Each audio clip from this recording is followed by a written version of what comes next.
বড় লোকের বুইড়া মাইয়ার অসুস্থ হইলে যেমন হয় বেশ আমরা অসুস্থ হইলে যেরকম হয়। দেখি তো গিয়ে আমার মাম্মামটা উঠেছে কিনা। ধুর সকাল 12টায় ঘুমটা ভেঙে গেল। ইস মাথাটা তো ঘুরছে কেন? কি হয়েছে মাম্মা? তুমি এত তাড়াতাড়ি উঠে গেলে আজ?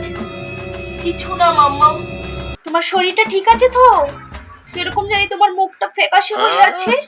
জাস্ট মাথাটা একটু ঘুরছে, আর কিছু না।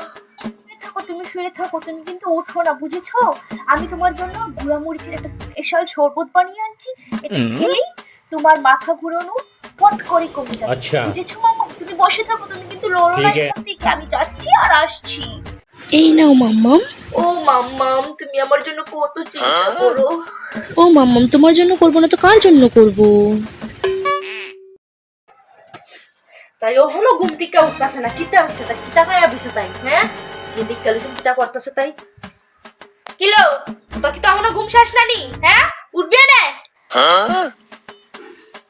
শেখবারে উঠে সেরা বাসন দিকে সে দাও, ঘর তোর মতো দুনিয়ার কাজ করে রয়েছে, কারা করবে নি?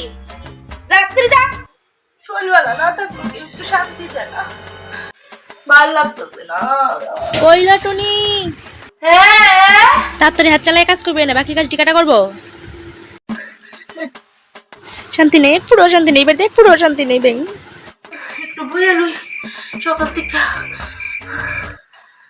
লেপ পিঞ্জা ফুসা করতে কইছিলাম, ইডি কাটা করবো। হ্যাঁ, আর পারতাছি না।